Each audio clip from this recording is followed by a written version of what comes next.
Hello and welcome to our channel. Today we are diving into one of the most significant events of 20th century, the fall of Berlin Wall in 1989. And we will understand this today using sketchnotes. This event marked the end of an era and the beginning of a new chapter in world history.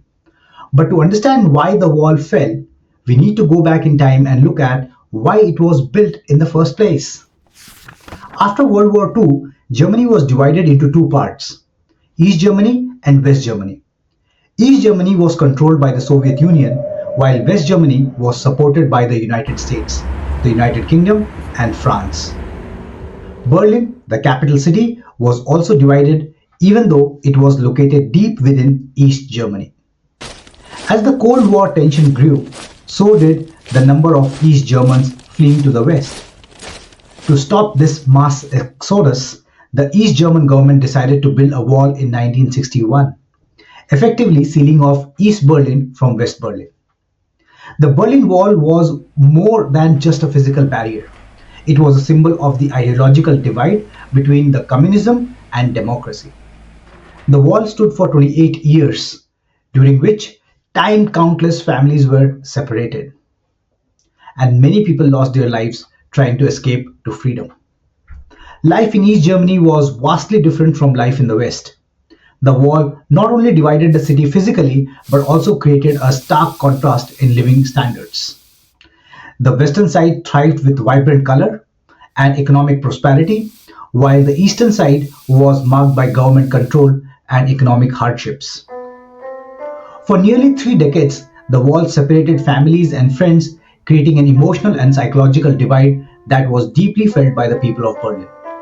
Many attempted to escape, but only a few succeeded, while others paid the ultimate price. By the 1980s, the political landscape was changing. The Soviet Union, under the leadership of Mikhail Gorbachev, introduced policies of glasnost, which meant openness, and perestroika, which meant restructuring, which led to more freedom and reforms in Eastern Bloc countries. In East Germany, the pressure for change was building. Mass protests began to erupt in cities like Leipzig, where thousands of people demanded more freedom and right to travel. The government tried to suppress these movements, but eventually had to give in to the growing demands of reform. On November 9, 1989, the government spokesperson announced that East Germans would be allowed to cross the border freely. This announcement was somewhat accidental and poorly communicated, but it was enough to ignite a spark of hope among the people. That very night, thousands of East Berliners flocked to the wall at the border crossing. Overwhelmed guards, unsure of what to do, eventually opened the gates. People from both East and West Berlin climbed over the wall, hugged, and celebrated in an emotional reunion. It was a night of joy, tears, and disbelief. The wall, which had stood as a symbol of division for so long, was finally coming down. Berliners took hammers and chisels to the wall, breaking it apart piece by piece. The fall of the Berlin Wall marked the beginning of the end for the Cold War. It led to the reunification of Germany on October 3, 1990, and eventual collapse of the Soviet Union.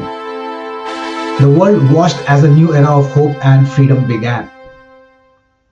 Today, remnants of the Berlin Wall stands as a powerful reminder of the resilience of human spirit and the unyielding desire for freedom.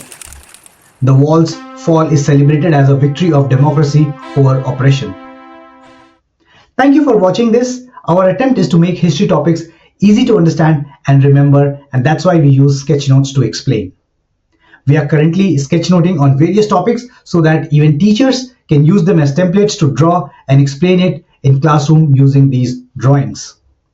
Do subscribe to our channel to get notified when we release the next sketchnoted video. And if you wish to learn classroom sketchnotes, then do check out the link of the course in the description below. I'll see you in the next video. Bye-bye.